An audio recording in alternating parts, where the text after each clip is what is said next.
नमस्कार मेरे प्यारे साथियों। आज मैं आप लोगों के सामने श्रीमद् भागवत महापुराण के चतुर्थ स्कंध का पंचविंशो अध्याय लेकर आई हूँ, अर्थात 25वां अध्याय लेकर आई हूँ।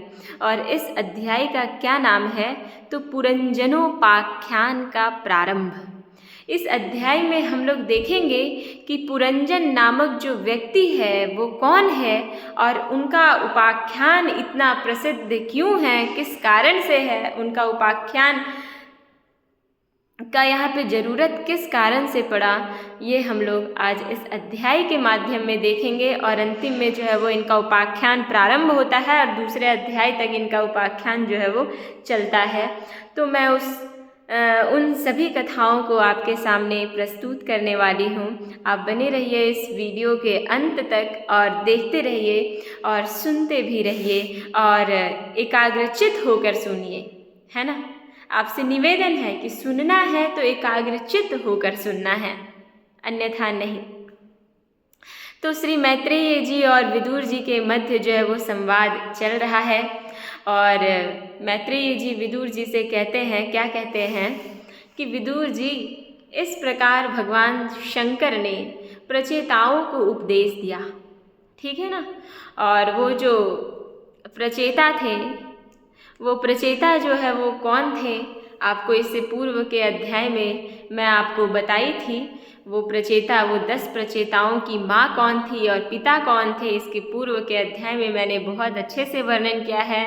ये वही प्रचेता है जिनके दादा का नाम भृगु है, जिनकी कथाओं को, जिनकी अमृत कथाओं को मैंने इससे पूर्व आप लोगों के सामने रखा था। तो आज उन्हीं के वंशजों का जो प्रचेताओं का जो है, प्रचेताओं को इससे पूर्व में, इसके पूर्व अध्याय में हम लोगों ने देखा था कि उनको भगवान शंकर उपदेश दिए थे और वो स्तुति था, वो स्तुति का नाम था योगादेश स्तोत्र। तो योगादेश नामक स्तोत्र का स्तवन करने से, पठन करने से, श्रवण करने से, अध्ययन करने से, अध्यापन करने से बहुत ही लाभ होता है। इसके बारे में भी हम लोगों ने देखा था। तो आज मैं उपदेश के उपरांत क्या होता है, कथा की निरंतरता कैसी बनी रहती है, वो भी हम लोग अब देखने वाले हैं, है ना। तो विदुर जी को मैत्रेय जी कह रहे हैं कि विदुर जी, इस प्रकार भगवान शंकर ने प्रचेताओं को उपदेश दिया। फिर प्रचेताओं ने शंकर जी की बड़े ही भक्ति भाव से पूजा की। अब कोई व्यक्ति आपको किसी की स्तुति सुना रहा हो तो आप तो ऐसे उठ के कान बंद करके तो नहीं चले जाइएगा ना, मुंह फेर के। आपका भी कर्तव्य बनता है कि आप धन्यवाद दें, नमस्कार करें, पूजा अर्चना करें उनकी, क्योंकि आपको वो संपदा वो व्यक्ति दे रहा है जो और किसी ने आज तक नहीं दिया। तो उसके प्रति आप कृतज्ञता ज्ञापन तो कीजिएगा, धन्यवाद ज्ञापन कीजिएगा, न पूजन अर्चन करिएगा, ये आपका कर्तव्य बनता है। अगर आपको कोई भी शिक्षा दे रहा हो, कोई भी दीक्षा दे रहा हो, तो ये हमारा शास्त्र सिखाता है कि आपको जो है वो उसके प्रति कृतज्ञता ज्ञापन करना है। और जब भी उस पाठ को कहीं आप सुना रहे हो जिसके द्वारा आपने सुना है, उनको स्मरण भी करना आपका सबसे बड़ा कर्तव्य बनता है। तो भगवान शंकर को इन्होंने जो है वो बहुत भक्ति भाव से इन प्रचेताओं ने उनकी पूजा की और इसके पश्चात वे उन राजकुमारों के सामने ही अंतर्धान हो गए। अब भगवान तो मायाधिपति हैं, वो तो देवाधिदेव हैं, उनकी शक्ति अपरंपार है, उनकी शक्तियों का तो मैं बखान नहीं कर सकती। उनके सामने, उन प्रचेताओं के सामने जो है वो भगवान शंकर क्या हुए, अंतर्धान हो गए, अर्थात जो है वो वहाँ से चल गए। वो अचानक से चले गए अपना लोक को। उन लोगों को देखते ही देखते वो पता नहीं चल पाया कि कैसे अंतर्धान हो गए। तो ये बात थी। सब के सब प्रचेता जल में खड़े रहकर भगवान रुद्र के बताए स्तोत्र का जप करते हुए 10,000 वर्ष तक तपस्या करते रहे। कितने? 10,000 वर्ष तक। आप सोच सकते हैं। और ये तपस्या मतलब क्या कि ओम नमो भगवते वासुदेवाय नमः, ये तो है ही, पर इनको किन स्तोत्रों का गान करना है? इनको जो है वो योगा देश नामक स्तोत्र का गान करते हुए 10,000 वर्ष तक इन्होंने तपस्या किया। और हम लोगों को कोई 4 साल 5 साल पढ़ने के लिए बोल दे तो हम लोगों की हालत जो है वो खराब हो जाती है ना। कोई एक पुस्तक व्यक्ति बढ़िया से नहीं पढ़ पाता है, उनकी जैसी की तैसी हो जाती। उतना पेशेंस नहीं है, उतना धैर्य नहीं है कि कोई एक मनुष्य जो है वो अपने शास्त्रों के कोई एक भाग को भी पढ़ सके अच्छे से। तो ऐसी है। और ये लोग सोचिए, ये जो प्रचेताओं लोग, ये जो प्रचेतस मुनि लोग थे, वो कितने 10,000 वर्ष तक तपस्या किया था। 10,000 वर्ष तक जो है वो चिंतन किया इन्होंने। इन दिनों राजा प्राचीन बरही चित कर्मकांड में बहुत रम गए थे। प्राचीन बरही कौन थे? तो ये यही 10 प्रचेताओं के पिताजी थे। और प्राचीन बरही ही बोले थे कि तुम लोग जाके मतलब तपस्या करो।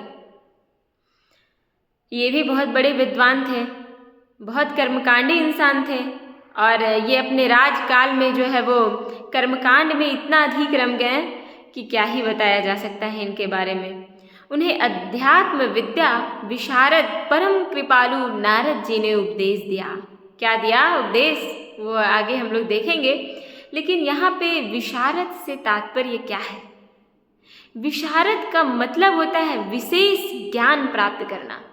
विषय पर, कोई भी विषय पर आपकी विशेष ज्ञान प्राप्त हो, विशेष ज्ञान हो आपके मानस पटल में उस विषय को लेकर, उसी को विशारद कहते हैं। तो जो यहाँ पे भगवान नारद हैं वो अध्यात्म विद्या विशारद थे, मतलब वो उपनिषद के बहुत बड़े ज्ञानी पुरुष थे वो, है ना।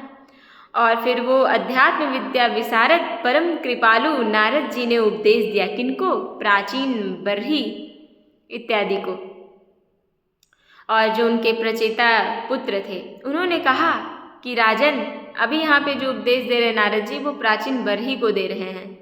उन्होंने कहा, क्या कहा कि राजन, इन कर्मों के द्वारा तुम अपना कौन सा कल्याण करना चाहते हो?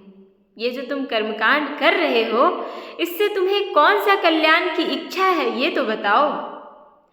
दुख के आत्यंतिक नाश और परमानंद की प्राप्ति का नाम कल्याण है। जिस दिन मनुष्य को दुख की आत्यंतिक निवृत्ति हो जाएगी, आत्यंतिक रूप से नाश हो जाएगी, अर्थात वो दुख पुनः लौट के नहीं आएगी, उसको बोलते हैं आत्यंतिक। तो दुख के आत्यंतिक जब नाश हो जाएगी और जब परम आनंद की अनुभूति होने लग जाएगी, उसी का नाम है कल्याण। तो ये जो आप कर्म जो कर रहे हैं वो किस कल्याण हेतु कर रहे हैं? वह तो कर्मों से नहीं मिलता। ऐसा नारद जी ने कहा कि वह तो कर्मों से नहीं मिलता है। समझ रहे ना। अब नारद जी अध्यात्म विद्या के विद्वान हैं तो वो कर्म पे जोर नहीं देंगे, वो अध्यात्म पे अधिक जोर देंगे। समझ रहे हैं ना। राजा ने कहा, क्या कहा?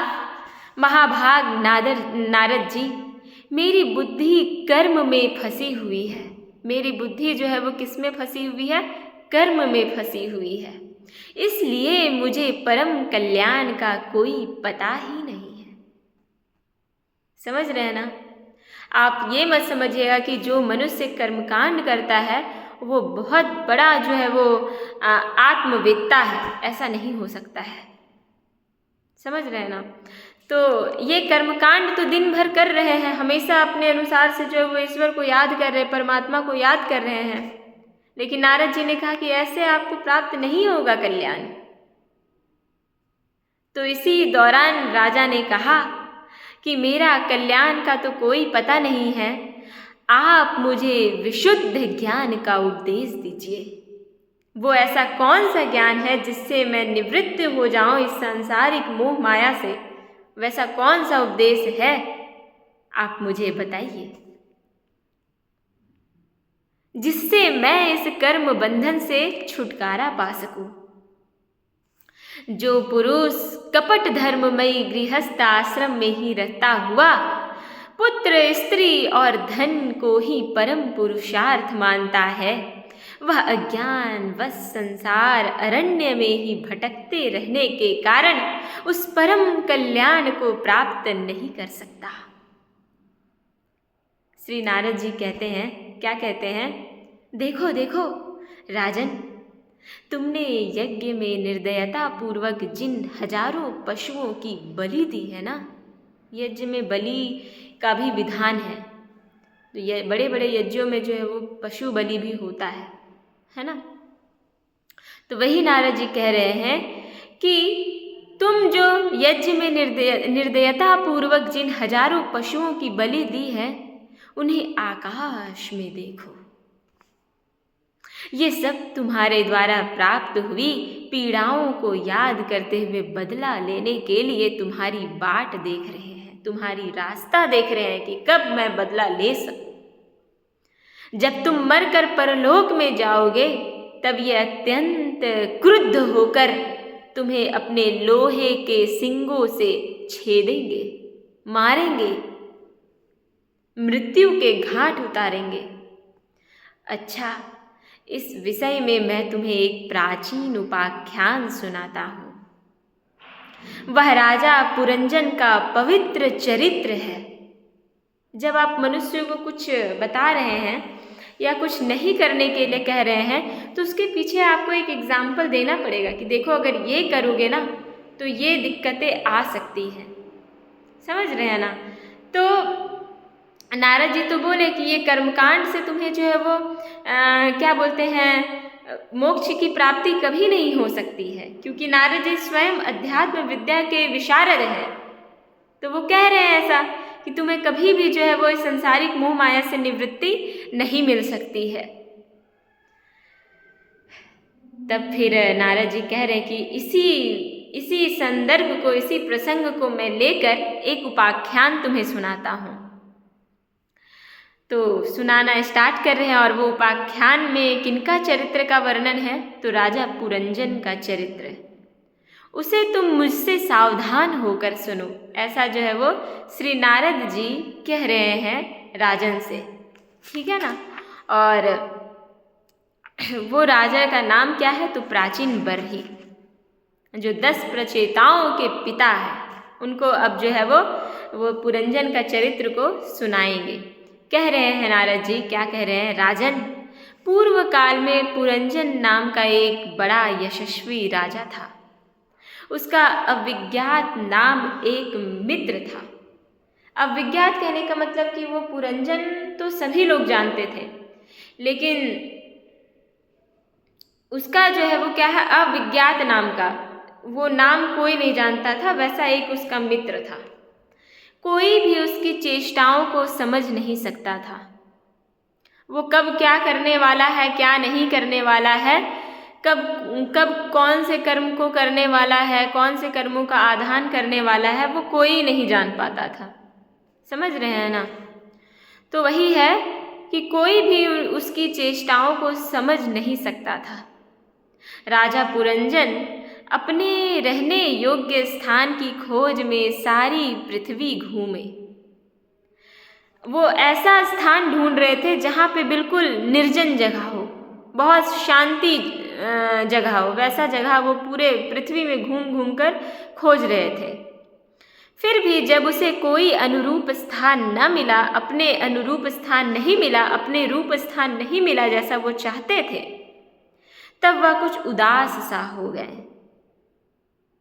उसे तरह तरह के भोगों की लालसा थी। उस राजा, जो पुरंजन राजा है, उसको तरह तरह, यशस्वी तो था ही, यशस्वी रहने का मतलब ये थोड़ी ना कि वो विद्वान हो बहुत अधिक, ऐसी बात नहीं है। समझ रहे हैं ना? तो उसे तरह तरह के भोगों की लालसा थी।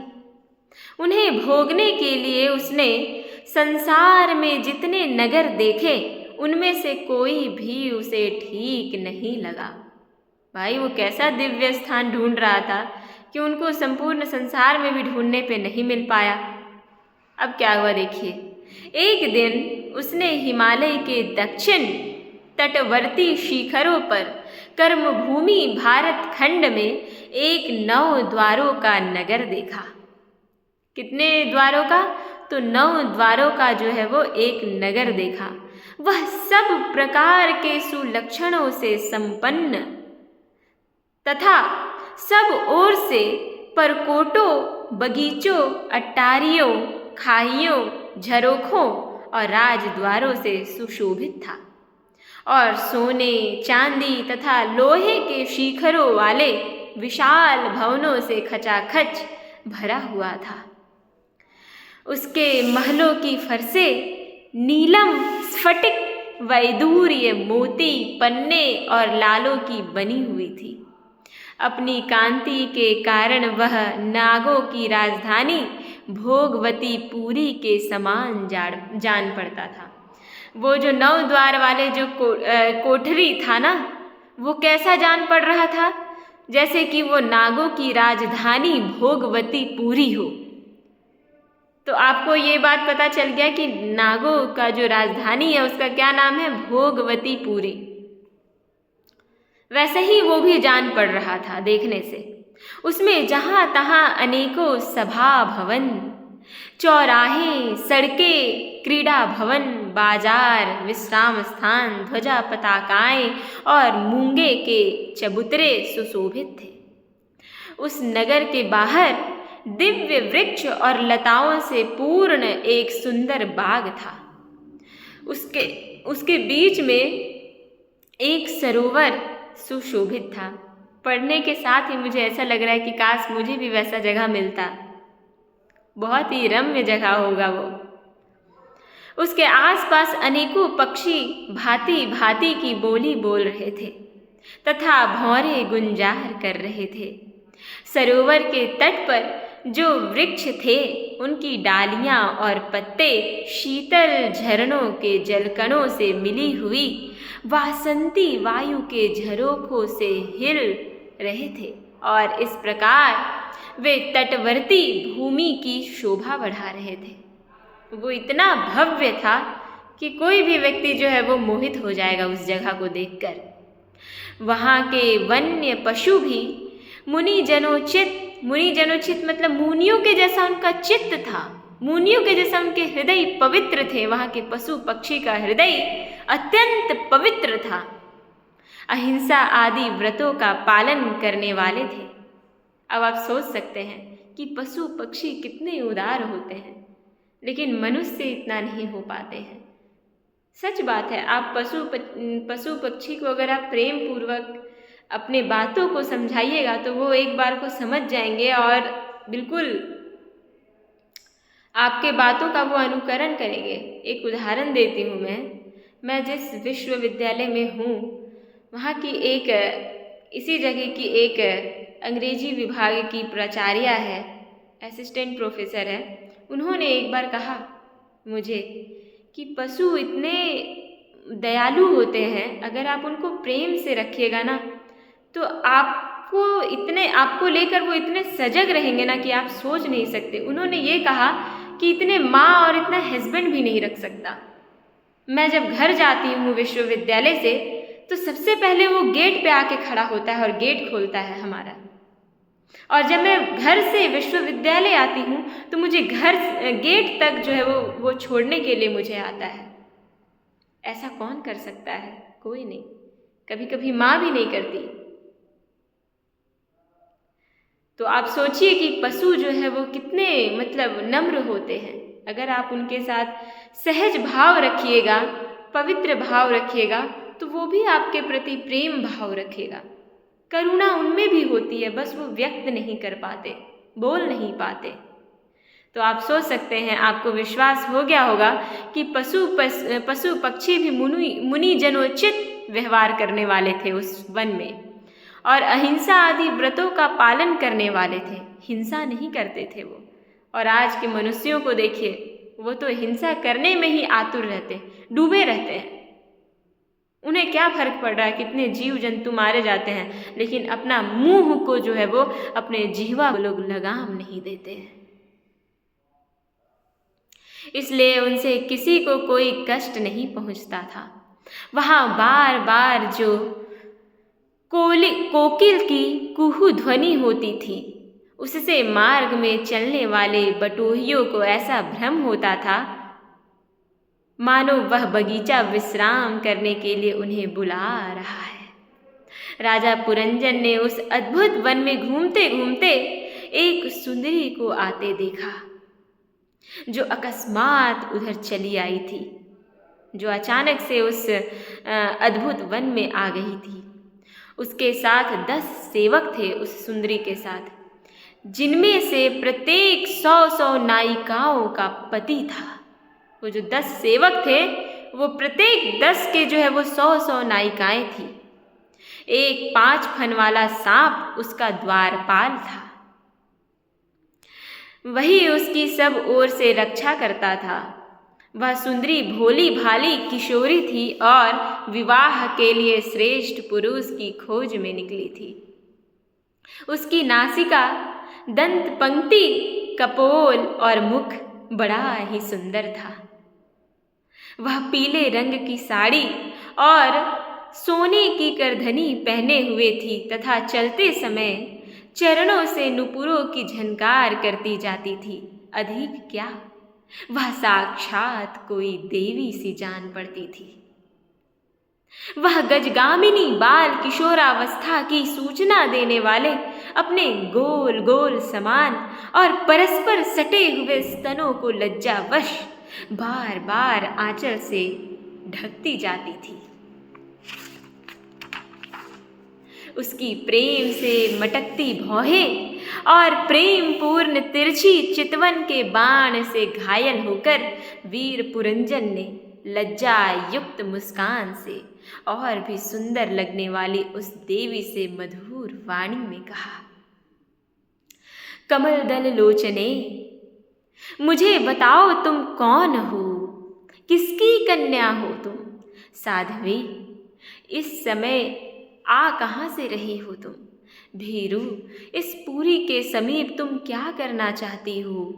शुभ्रू, तुम्हारे साथ इस 11वें महान शूर वीरों से संचालित ये 10 सेवक कौन हैं?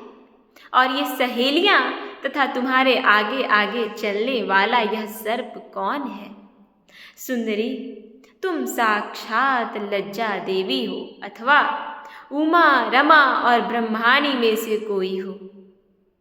यहाँ वन में मुनियों की तरह एकांतवास करके क्या अपने पति देव को खोज रही हो?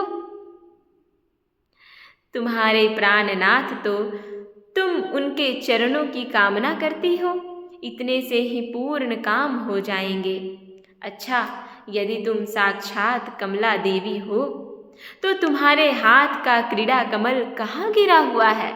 ये सारी जिज्ञासाएं राजा जो है वो प्रश्न के माध्यम से पूछ रहे हैं। और इनके भी पूछना अभी इनका बंद नहीं हुआ है। ये आगे और क्या कह रहे हैं सुनिए। सुभगे, तुम इनमें से तो कोई हो नहीं। मेरे जो इतने सारे मैंने आपके सामने कहा, इनमें से तो तुम कुछ भी नहीं हो, मुझे ऐसा जान पड़ता है, क्योंकि तुम्हारे चरण पृथ्वी का स्पर्श कर रहे हैं। जो देवी होती है ना, जो साक्षात देवी जो अगर पृथ्वी पे आ गई और बहुत सुंदर है, अनुपम सौंदर्य है, तो उनको पहचानने का एक रास्ता है। देखिएगा कि उनके चरण जो है वो पृथ्वी पे सट रहे हैं या नहीं। अगर वो पृथ्वी पे सट रहे हैं तो यानी कि वो देवी की कोटि में नहीं है, वो साक्षात देवी नहीं है। और अगर उनके चरण पृथ्वी में नहीं सट रही है तो आप समझिएगा कि साक्षात कोई देवी आई है।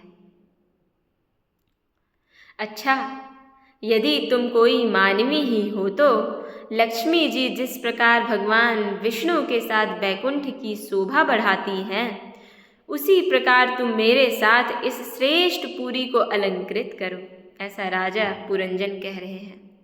देखो, मैं बड़ा ही वीर और पराक्रमी हूँ। अब जो राजा वो अपने बारे में कह रहा है कि मैं बहुत बड़ा वीर और पराक्रमी हूँ, परंतु आज तुम्हारे कटाक्षों ने मेरे मन को बेकाबू कर दिया है। तुम्हारी लजीली और रति भाव से भरी हुई मुस्कान के साथ भौहों के संकेत पाकर यह शक्तिशाली कामदेव मुझे पीड़ित कर रहा है। इसलिए सुंदरी, अब तुम्हें मुझ पर कृपा करनी चाहिए। शुचिस्मिते, सुंदर भौहें और सुघड़ नेत्रों से सुशोभित तुम्हारा मुखार विंद इन लंबी लंबी काली अलकावलियों से घिरा हुआ है। तुम्हारे मुख से निकले हुए वाक्य बड़े ही मीठे और मन हरने वाले हैं, परंतु वह मुख तो लाज के मारे मेरी ओर होता ही नहीं। जरा ऊंचा करके अपने उस सुंदर मुखड़े का मुझे दर्शन तो कराओ। ऐसा जो है वो राजा कह रहे हैं। नारद जी क्या कह रहे हैं यहाँ पे? कह रहे हैं कि वीरवर, यहाँ पे वीरवर कौन है? वो जो राजा थे ना, क्या नाम है उनका? प्राचीन बरही। उनको नारद जी कह रहे हैं कि वीरवर, जब राजा पुरंजन ने अधीर से होकर इस प्रकार याचना की, तब उस बाला ने भी हंसते हुए उसका अनुमोदन किया। वह भी राजा को देखकर मोहित हो चुकी थी। वह कहने लगी, नरश्रेष्ठ, हमें अपने उत्पन्न करने वाले का ठीक ठीक पता नहीं।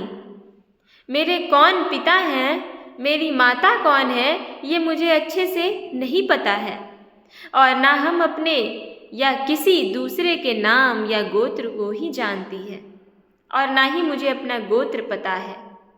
वीरवर, आप हम सब इस पुरी में, आज हम सब इस पुरी में हैं, इसके सिवा मैं और कुछ नहीं जानती। मुझे इसका भी पता नहीं है कि हमारे रहने के लिए यह पुरी किसने बनाई है। प्रियवर, ये पुरुष मेरे सखा और स्त्रियां मेरी सहेलियां हैं, तथा जिस समय मैं सो जाती हूँ, यह सर्प जागता हुआ इस पुरी की रक्षा करता रहता है। शत्रु दमन, आप यहाँ पधारे, यह मेरे लिए सौभाग्य की बात है। आपका मंगल हो।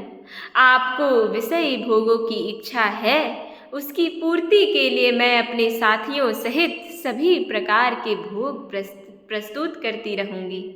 ऐसा जो है वो कन्या कह रही है। और क्या कह रही है? प्रभो, इस 9 द्वारों वाली पुरी में मेरे प्रस्तुत किए हुए इस इच्छित भोगों को भोगते हुए आप सैकड़ों वर्षों तक निवास कीजिए। भला आपको छोड़कर मैं और किसके साथ रमण करूंगी? दूसरे लोग तो न रति सुख को जानते हैं, न विहित भोगों को ही भोगते हैं, न परलोक का ही विचार करते हैं, और न कल क्या होगा इसका ही विचार करते हैं। अतएव पशु तुल्य है मनुष्य जो है वो। देखिए यहाँ पे स्वयं लिखा गया, मनुष्य को इतना खराब बोली से यहाँ पे कटाक्ष की जा रही है, आप सोच सकते हैं। सच में मनुष्य जो है वो, आजकल के मनुष्य ना 90% जो है वो पशु के समान हो गए हैं, पशु तुल्य हो गए हैं। उन्हें कुछ भी नहीं पता होता है, बस वो अपने अहम भाव में रहते हैं दिन रात, और उनको ये लगता रहता है कि मैं ही जो हूँ सो हूँ, मेरे अतिरिक्त इस संसार में कोई बलवान नहीं है, कोई बुद्धिमान नहीं है, कोई बड़ा बिजनेसमैन नहीं है। बस वो जो है उनको अपने आप में क्या क्या लगते रहता है, आप सोच भी नहीं सकते हैं। अहो, इस लोक में गृहस्थ आश्रम में ही धर्म, अर्थ, काम, संतान सुख, मोक्ष, सुयश और स्वर्ग आदि दिव्य लोकों की प्राप्ति हो सकती है। संसार त्यागी यतिजन तो इन सब की कल्पना भी नहीं कर सकते। महापुरुषों का कथन है कि इस लोक में पितर, देव, ऋषि, मनुष्य तथा संपूर्ण प्राणियों के और अपने भी कल्याण का आश्रय एकमात्र गृहस्थ आश्रम ही है। वीर शिरोमणे, लोक में मेरी जैसी कौन स्त्री होगी जो स्वयं प्राप्त हुए आप जैसे सुप्रसिद्ध, उदार चित्त और सुंदर पति को वर्ण न करेगी? ऐसी कोई स्त्री नहीं होगी जो आपको वर्ण न करे। महाबाहो, इस पृथ्वी पर आपकी सांप जैसी गोलाकार सुकोमल भुजाओं में स्थान पाने के लिए किस कामिनी का चित्त न ललचाएगा? सभी कोई का ललचाएगा। आप तो अपनी मधुर मुस्कानमयी करुणापूर्ण दृष्टि से हम जैसी अनाथाओं के मानसिक संताप को शांत करने के लिए ही पृथ्वी में विचर रहे हैं। श्री नारद जी कहते हैं, राजन, उन स्त्री पुरुषों ने इस प्रकार एक दूसरे की बात का समर्थन कर फिर 100 वर्षों तक उस पुरी में रहकर आनंद भोगा। गायक लोग सुमधुर स्वर में जहाँ तहाँ राजा पुरंजन की कीर्ति गाया करते थे।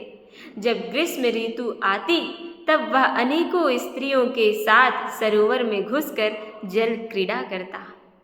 उस नगर में जो 9 द्वारे थे, उनमें से 7 नगरी के ऊपर और 2 नीचे थे। उस नगर का जो कोई राजा होता, उसके पृथक पृथक देशों में जाने के लिए ये द्वार बनाए गए थे। राजन, इनमें से 5 पूर्व, 1 दक्षिण, 1 उत्तर और 2 पश्चिम की ओर थे। उनके नामों का वर्णन करता हूँ, ऐसा नारद जी कह रहे हैं। पूर्व की ओर खद्योता और आविर्मुखी नाम के 2 द्वार एक ही जगह बनाए गए थे। उनमें होकर राजा पुरंजन अपने मित्र द्युमान के साथ विभ्राजित नामक देश को जाया करता था। इसी प्रकार उस ओर नलिनी और नालिनी नाम के 2 द्वार और भी एक ही जगह बनाए गए थे। उनसे होकर वह अवधूत के साथ सौरभ नामक देश को जाता था। पूर्व दिशा की ओर मुख्या नाम का जो 5वां द्वार था, उसमें होकर वह रसज्ञ और विपण के साथ क्रमशः बहुदन और आपण नाम के देशों को जाता था। उसमें होकर वह रसज्ञ और विपण के साथ क्रमशः बहुदन और आपण नाम के देशों को जाता था राजा पुरंजन। पुरी के दक्षिण की ओर जो पितृहु नाम का द्वार था, उसमें होकर राजा पुरंजन श्रुतधर के साथ दक्षिण पांचाल देश को जाता था। उससे वो दक्षिण की ओर से जो है वो श्रुतधर के ही साथ जो है राजा उत्तर पंचाल देश को जाता था। पश्चिम दिशा में आसुरी नाम का दरवाजा था। उसमें होकर वह दुर्मर्द के साथ ग्रामक देश को जाता था तथा निर्रीति नाम का जो दूसरा पश्चिम द्वार था, उससे लुब्धक के साथ वह वैशस नाम के देश को जाता था। इस प्रकार से 9 द्वारों के अलग अलग विशेषताएं हैं और उन 9 द्वारों से राजा पुरंजन अलग अलग देश को जाता था। इस नगर के निवासियों में निर्वाक और पेशस्कृत ये 2 नागरिक अंधे थे। राजा पुरंजन आँख वाले नागरिकों का अधिपति होने पर भी इन्हीं की सहायता से जहाँ तहाँ जाता और सब प्रकार के कार्य को भी करता था। जब कभी अपने प्रधान सेवक विसुचीन के साथ अंतापुर में जाता, तब उसे स्त्री और पुत्रों के कारण होने वाले मोह, प्रसन्नता एवं हर्ष आदि विकारों का अनुभव होता। उसका चित्त तरह तरह के कर्मों में फंसा हुआ था और काम परवश होने के कारण वह मूढ़ रमणी के द्वार ठगा गया था। उसकी रानी जो जो काम करती थी, वही वह भी करने लगता था। वह जब मद्यपान करती तब वह भी मदिरा पीता। कौन? राजा पुरंजन की बात हो रही है यहाँ पे। वो इतने मदमस्त था अपनी पत्नी को लेकर, अपनी रानी को लेकर कि क्या ही बताया। वो जो जो कार्य करती थी वही वो करता था। इतने पागल हो चुका था उसके प्रेम में। वही है, लिखा है कि जब वो मद्यपान करती थी तब वो भी मद्यपान किया करता था, मदिरा पिया करता था और मद से उन्मत्त हो जाता था। जब वह भोजन करती तब आप भी भोजन करने लगते, अपने भी भोजन करने लग जाते थे और जब कुछ चबाती तब आप भी वही वस्तु चबाने लगता था। इसी प्रकार कभी उसके गाने पर गाने लगता, रोने पर रोने लगता, हंसने पर हंसने लगता और बोलने पर बोलने लगता था।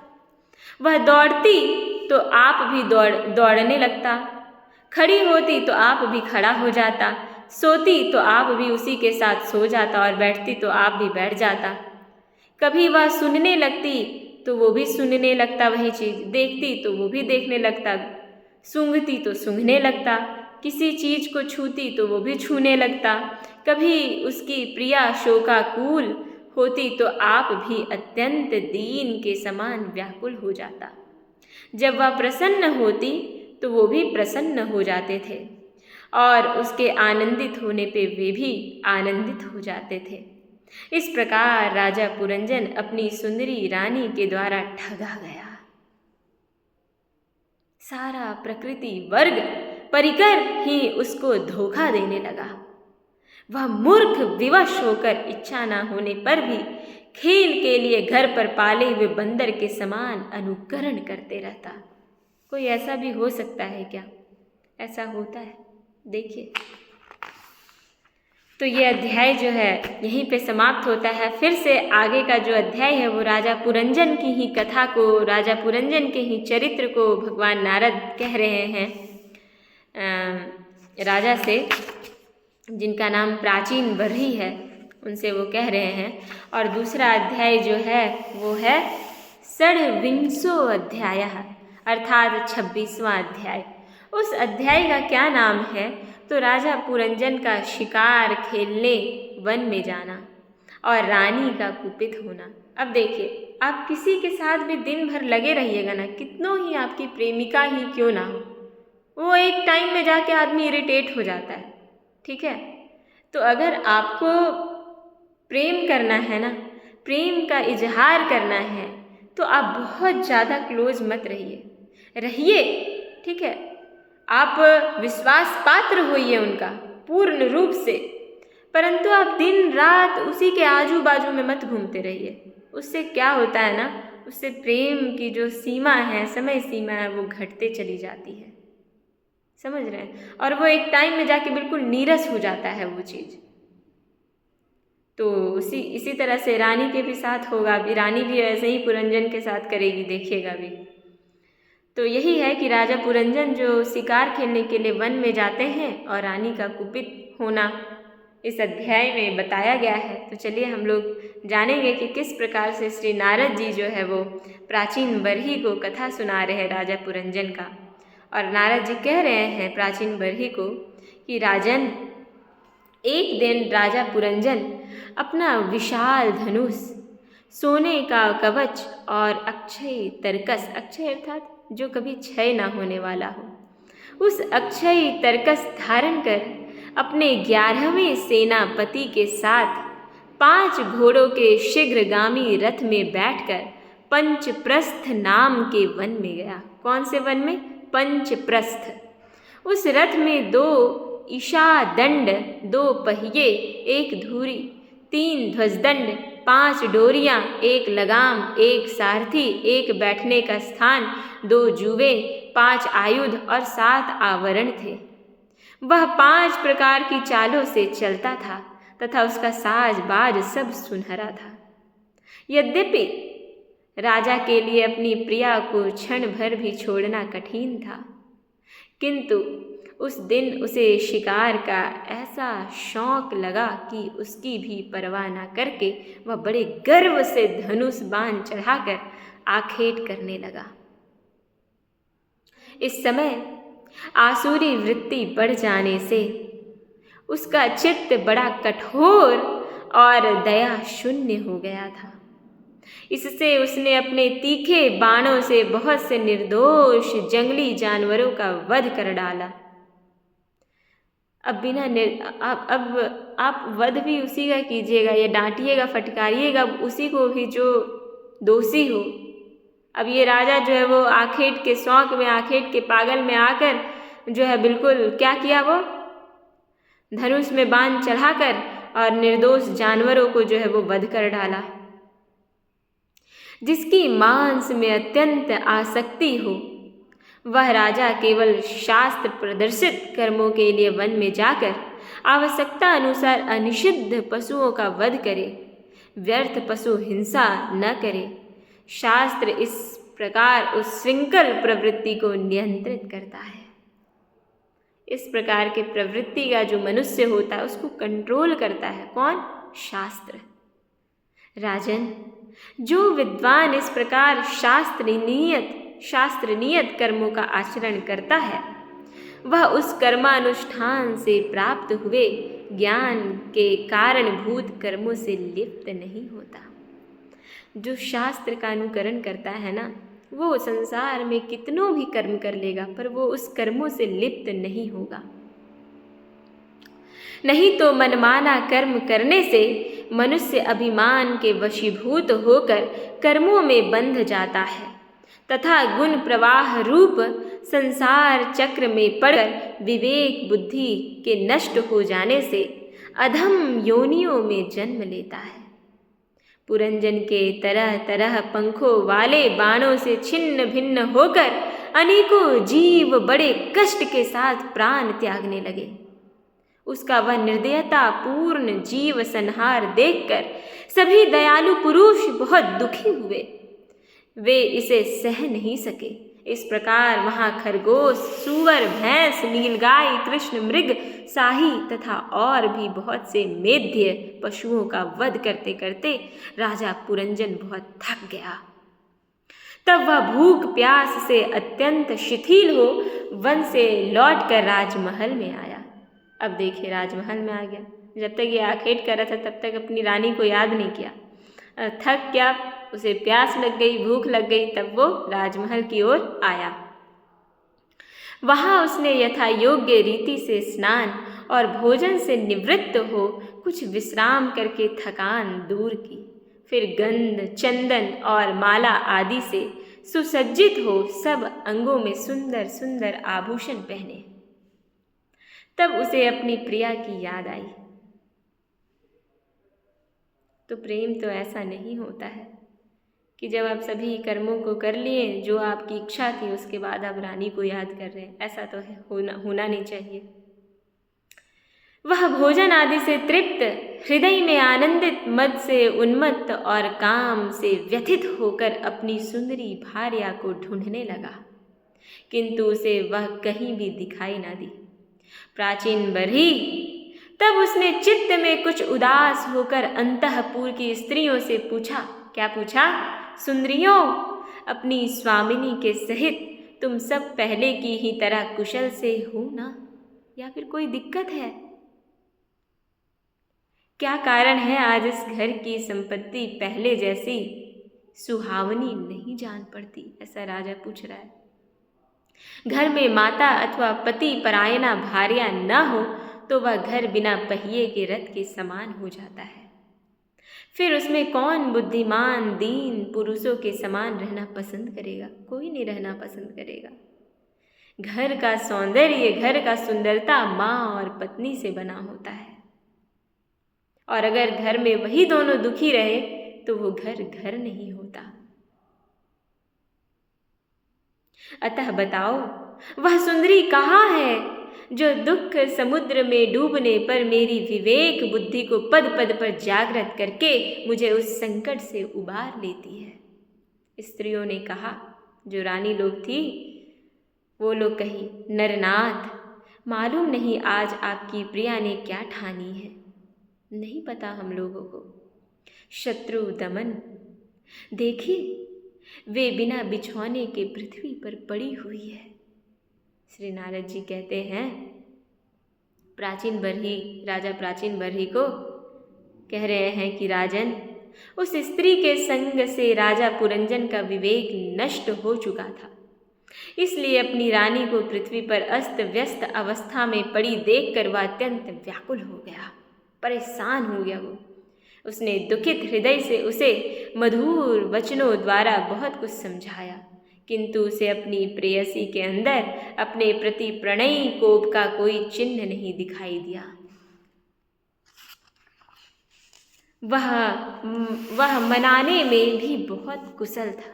भाई राजा है, वो तो राजकाज के अतिरिक्त जो कार्य बचता है वो रानी के लिए ही होता है, तो उसको ये सब आइडियाज़ पता थे कि रानी को कैसे बहलाना है, फुसलाना है, कैसे खुश करना है, तो वो मनाने में भी बड़ा कुशल था। है ना। इसलिए अब पुरंजन ने उसे धीरे धीरे मनाना आरंभ किया।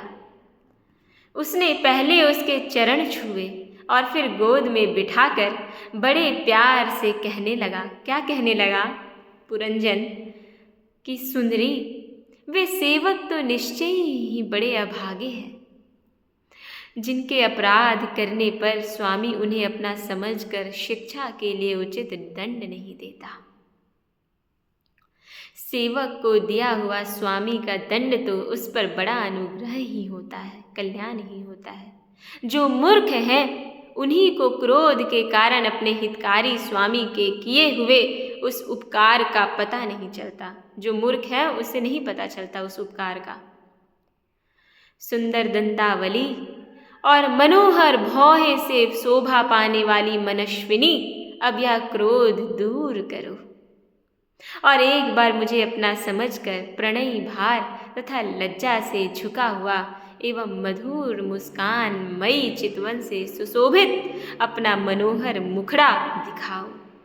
अहो, भ्रमर पंक्ति के समान नीली अलकावली, उन्नत नासिका और सुमधुर नीली अलकावली, वाणी के कारण तुम्हारा वह मुखार विंद कैसा मनमोहक जान पड़ता है। ऐसा वो तारीफ कर रहा है उसका। वीर पत्नी, यदि किसी दूसरे ने तुम्हारा कोई अपराध किया हो तो उसे बताओ। यदि वह अपराधी ब्राह्मण कुल नहीं है तो मैं उसे अभी दंड देता हूँ। देखिए, यहाँ राजा भी बहुत ध्यान रख रहा है इस चीज़ को कि ब्राह्मण कुल के लोगों को जो है वो दंड नहीं दिया जाता है। समझ रहे ना। उनका दंड यही होता है कि जो राजा धन दिया है वो उस धन को वापस ले ले, उनका वही दंड है। और आप उनको वध नहीं कर सकते, बहुत बड़ा साप, बहुत बड़ा पाप लगता है। तो वही बोल रहे हैं, बताओ कि कोई अगर तुम्हारा अपराधी हो तो बताओ, मैं उसे मारूंगा, लेकिन ब्राह्मण कुल को छोड़कर।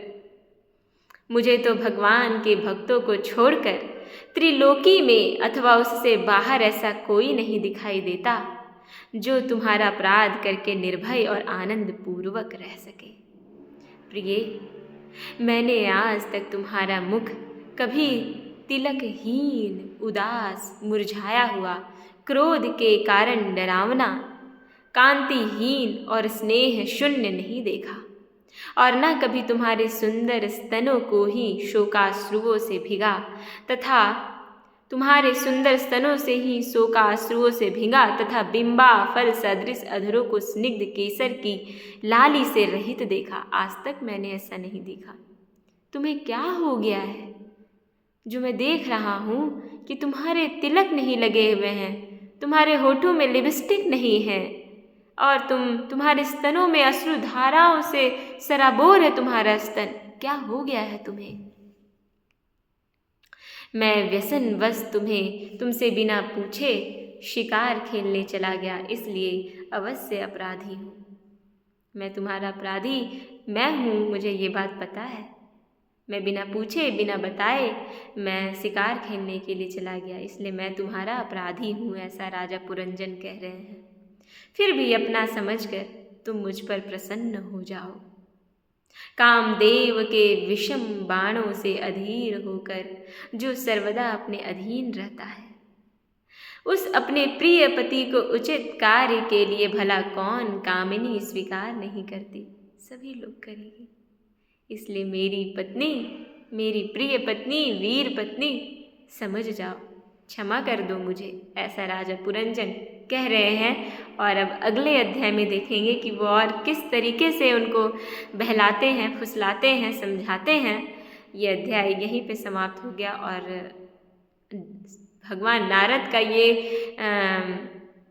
जो पुरंजन का जो उपाख्यान है वो किस उद्देश्य से वो सुना रहे हैं प्राचीन बरही को, वो भी हम लोग अभी तक इसका उत्तर नहीं मिल पाया है। शायद इसका उत्तर अगले अध्याय में मिल जाएगा।